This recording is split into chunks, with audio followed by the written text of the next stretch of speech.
Hi friends, welcome to my channel. మీనాని అవమానిస్తున్న ప్రభావతి రోహిణి. అసలు దొంగ ఎవరో తెలిసిపోయింది రోహిణి అంటూ దిమ్మ తిరిగి షాక్ ఇచ్చిన బాలు. అదేంటి, నిజంగానే మీనాని రోహిణి ప్రభావతి కలిసి అవమానిస్తున్నారా? అసలు రోహిణికి బాలు ఏ విధంగా షాక్ ఇచ్చుంటాడు? రోహిణి గుట్టు బయటపడిపోయిందా? నిజం తెలిసాక ప్రభావతి రోహిణిని ఏం చేసుంటుంది? అసలు ఇదంతా ఎలా జరగబోతుంది అనేది ఈ వీడియోలో తెలుసుకుందాం. మీరు ఇప్పటి వరకు నా వీడియోని లైక్ చేయకపోతే లైక్ చేయండి. ఛానల్ని అయితే తప్పకుండా సబ్స్క్రైబ్ చేసుకోండి. ఈ వీడియోని ఎక్కడా కూడా స్కిప్ చేయకుండా చివరి వరకు చూడండి. అప్పుడే మీకు క్లియర్గా అర్థమవుతుంది. సీరియల్లో చూసుకున్నట్లయితే మీనా ఎప్పటిలాగే తన పని తను చేసుకుంటూ వెళ్తుంది. అప్పుడే అక్కడికి రోహిణి వచ్చి, మీనా కాస్త అర్జెంటుగా టీ పెట్టిస్తావా, నేను పార్లర్కి తొందరగా వెళ్ళాలి అని చెప్తుంది. అప్పుడే అట్లు వేస్తున్న మీనా అయితే, ఒక్క 5 నిమిషాలు ఆగు రోహిణి, మావయ్య గారికి అట్లు వేస్తున్నాను. మావయ్య గారు టయానికి తినకపోతే మళ్ళీ నీరసపడిపోతారు, మందులు కూడా వేసుకోవాలి కదా అని చెప్తుంది. ఏంటి మీనా, ఈరోజు కొత్తగా మాట్లాడుతున్నావు?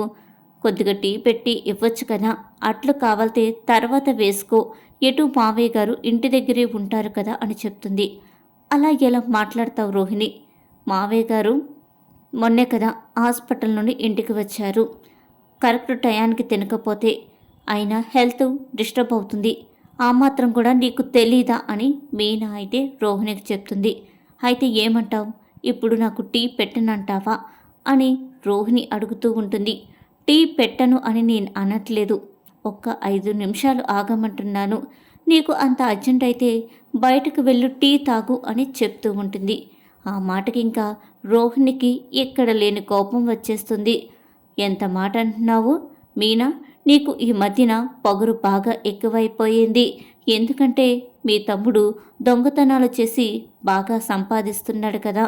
ఇదివరకు ఏమీ లేనిదలాగా ఎవ్వరు ఏం చెప్పినా పడుండేదానివి, కానీ ఇప్పుడు నువ్వు ఎగిసెగిసి పడిపోతున్నావు. చూస్తాంలే అది ఎంతసేపో అని అంటూ ఉంటుంది. అప్పుడే అక్కడికి ప్రభావతి అయితే వస్తుంది. ఏంటి పొద్దున్నే మీ గోల అని అడుగుతూ ఉంటుంది. అప్పుడే రోహిణి, ఏం లేదత్తయ్య, టీ పెట్టి ఇమ్మంటే వేదాంతాలు చెప్తుంది ఈవిడ అని అంటూ ఉంటుంది రోహిణి. ప్రభావతి ఇంకా సీరియస్ అయిపోతూ ఉంటుంది మీనా మీద. అదేంటి, టీ పెట్టివ్వడానికి కూడా నువ్వు ఇంత పంచాయతీ అవసరమా అని అంటూ ఉంటుంది. అది కాదత్తయ్య, మావయ్య గారికి అట్లు వేస్తున్నాను, తర్వాత టీ పెట్టిస్తాను అని చెప్తున్నాను అంతే. ఆ మాత్రానికే తప్పుగా అర్థం చేసుకుంటుంది రోహిణి అని చెప్తుంది మీనా. అయినా కూడా ప్రభావతి అస్సలు వినిపించుకోదు కదా. నిజమే, ఈ మధ్య నీకు బాగా కొమ్ములు ఎక్కువైపోయినాయి కదా. ఎందుకు చేస్తావులే, నువ్వు బాగా డబ్బున్న దానివి అయిపోయావు కదా అని శివ మీద లేనిపోని నిందలు వేసి మాట్లాడుతూ ఉంటుంది ప్రభావతి. బాలు ఏమో గుణ దగ్గరికి వెళ్తాడు. ఎలాగైనా శివని తన నుండి దూరంగా ఉండమని, అంతేకాకుండా తన వల్లే శివ చెడిపోతున్నాడని, ఎలాగైనా సరే గుణకి బుద్ధి చెప్పాలి అని అనుకుంటూ గుణ దగ్గరికి వెళ్తాడు. బాలుని చూడంగానే గుణ అయితే చాలా సీరియస్ అయిపోతూ ఉంటాడు. ఎందుకురా వచ్చావు ఇక్కడికి, నా మీద చెయ్యి చేసుకున్నావు, కేవలం శివ మోహన్ చూసి నిన్ను ఊరుకున్నాను, లేదంటేనా అని అంటాడు. ఏంటి లేదంటే నువ్వేం చేస్తావు నన్ను అని రివర్స్లో అడుగుతూ ఉంటాడు బాలు. ఏం చేస్తానా, ఏం చెయ్యాలో నాకు బాగా తెలుసు. నువ్వు నా మీద చెయ్యి వేసింది నేను ఎప్పటికీ మర్చిపోను, అంతకీ అంతా ప్రతీకారం తీర్చుకుంటాను. నీ తమ్ముడు, అదే నీ బామ్మర్ది నా చేతుల్లోనే నా గుప్పిట్లోనే ఉన్నాడు. ఇప్పుడు నేను ఏం చెప్తే అదే చేస్తాడు. నేను ఎలా ఆడిస్తే వాడు అలాగే ఆడుతాడు. వాడిని అలాగ తయారు చేశాను అని గుణ చెప్పుకుంటూ ఉంటాడు. అప్పుడే బాలు, నీ మీద చెయ్యి చేసుకుందామన్నా కూడా నాకు చిరాకేస్తుందిరా. నీలాంటి కుక్కని ఏ చెప్పి ఇచ్చి కొట్టినా కూడా దాని బుద్ధి మారదు.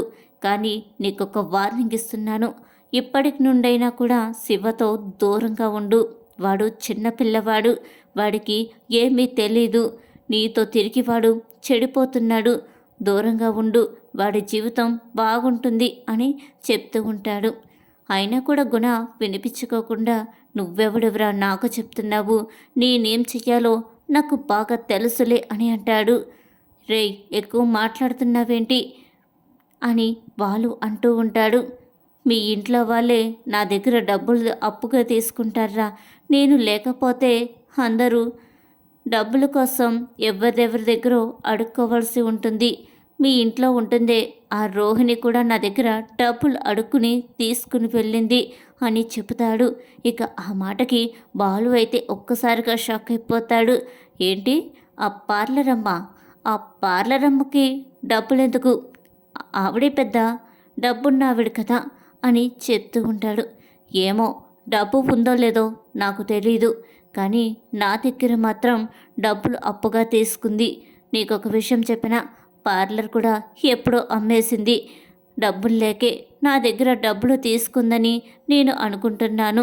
నిజంగా డబ్బులే ఉన్నదైతే నా దగ్గర అప్పెందుకు తీసుకుంటుంది అని చెప్పి తను రాసిన సైన్ చేసిన పత్రాలు కూడా బాలుకైతే చూపిస్తాడు. ఇదొక్క విషయం సరిపోయింది బాలు, ఇప్పుడే నీ ఇంటికొచ్చి నీ మీద గొడవ పెట్టి ఈదిలోకి లాగగలను, కానీ నేను ఆ పని చెయ్యట్లేదు, అర్థమయ్యిందా అని చెప్తాడు. ఇక ఆ మాటకి బాలుకి ఏం చెప్పాలో అర్థం కాక అక్కడి నుండి ఇంటికైతే వస్తూ ఉంటాడు. ఈలోపు ఇంట్లో గొడవంతా కూడా జరుగుతూ ఉంటుంది. సత్యమైతే, ఏం ప్రభావతి, కాసేపు కూడా మనశ్శాంతిగా ఉండలేరా? నోరు మూసుకుంటావా లేదా అని చెప్తూ ఉంటాడు. లేదండి, ఇవాళ టీ పెట్టనంది, రేపొద్దున వంట చెయ్యనని చెప్తుంది, మరుసటి రోజు మమ్మల్ని చేసుకోమంటది అని అంటూ ఉంటుంది ప్రభావతి. ఏం ప్రభావతి, తనేమి ఖాళీగా లేదు కదా, ఎప్పుడు కూడా తనను చూసి మండిపడిపోతూ ఉంటావు. ఒక్కరోజుకి బయట టీ తాగితే ఏమవుతుంది రోహిణి అని చెప్పి సత్యమైతే రోహిణిని అంటూ ఉంటాడు. అప్పుడే అక్కడికైతే బాలు వస్తాడు. ఈ గొడవంతా కూడా చూసి, ఏంటి, ఏమైంది అంటాడు. ఏం లేదురా, నీ పిల్లం టీ పెట్టనంటుంది, ఏమో మాకు పెట్టడం ఇష్టం లేదేమో అని ప్రభావతి అయితే చెప్తూ ఉంటుంది. అసలు ఏం జరిగింది మీనా అని మీనాని అడుగుతూ ఉంటాడు. మీనా ఇలా జరిగిందంతా కూడా బాలుకైతే చెప్తుంది. దొంగ దొంగ అని నా తమ్ముణ్ణి పదే పదే అంటుంటే నాకు చాలా బాధ కలుగుతుందండి. నేను తర్వాత పెట్టిస్తాను అన్నా కూడా రోహిణి కావాలనే నా మీద లేనిపోనివన్నీ కూడా అత్తయ్య గారికి చెప్పి నన్ను తిట్టిస్తుంది అని మీనా అయితే చెప్తుంది. నిజమే మీనా, నువ్వు నిజమే, దొంగ ఎవరో బాగా తెలుసు, అసలు దొంగ ఎవరో ఈరోజే నాకు తెలిసింది అని చెప్తాడు. గుణ దగ్గర డబ్బులు తీసుకున్నావా రోహిణి అని చెప్పంగానే వెంటనే రోహిణి షాక్ అయిపోతుంది. నేనా? గుణ దగ్గర నేనెందుకు తీసుకుంటాను, నాకేం అవసరం లేదు అన్నట్టు అబద్ధమైతే చెప్తూ ఉంటుంది. నువ్వు తీసుకున్నావో లేదో నాకు బాగా తెలుసు, నేను చెప్తే నమ్మరని చెప్పే నేను కాగితాల మీద నువ్వు చేసిన సైన్ ఉంది కదా, అది ఫోటో తీసుకువచ్చాను, చూడు ఇదిగో అని చెప్పి అందరికీ చూపిస్తాడు. ఇక అలా అది చూడంగానే అందరూ కూడా షాక్ అయిపోతారు. ఎప్పుడు చూసినా దొంగ దొంగ అని సెవెన్ అంటున్నారే, మీ ఇంట్లో ఉన్న మరి ఈ దొంగనేమనాలి? ఎంత డబ్బులు అప్పు తీసుకుని, డబ్బున్నదే అయితే ఇంత డబ్బులు అప్పు తీసుకోవాల్సిన అవసరం ఏముంటుంది అని బాలు అయితే అంటాడు. వెంటనే ప్రభావతి వచ్చి, ఏంటి రోహిణి, డబ్బులు అప్పు తీసుకోవడం ఏంటి? అసలు నిజంగానే పార్లర్ ఉందా?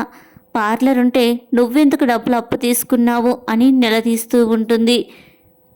ఇక చేసేదేమీ లేక రోహిణి, అత్తయ్య గారు పార్లర్ ఎప్పుడో అమ్మేశాను, ఎందుకంటే నా బిజినెస్ చాలా లాస్లో ఉంది, అందుకే పార్లర్ అమ్మేయవలసి వచ్చింది, వాళ్ళకి జీతాలు ఇవ్వాల్సి నేను వాడి దగ్గర అప్పు తీసుకున్నాను, అందుకే నెల నెల డబ్బులన్నీ కూడా కట్టేస్తున్నాను, అందుకే ఇంట్లోకి కూడా డబ్బులు ఏమీ ఇవ్వలేకపోతున్నాను అని చెబుతుంది. అప్పుడే ప్రభావతి అయితే, ఏంటి పార్లర్ అమ్మేశావా? ఆ పార్లర్ పెట్టడానికి నేను ఎంత కష్టపడ్డాను అని చెప్పి రోహిణి చంప పగలగొడుతుంది. ఇది ఇవాళ సీరియల్ ఎపిసోడ్. ఈ వీడియో మీకు నచ్చిందా? అయితే లైక్ చేయండి, ఛానల్ని అయితే తప్పకుండా సబ్స్క్రైబ్ చేసుకోండి.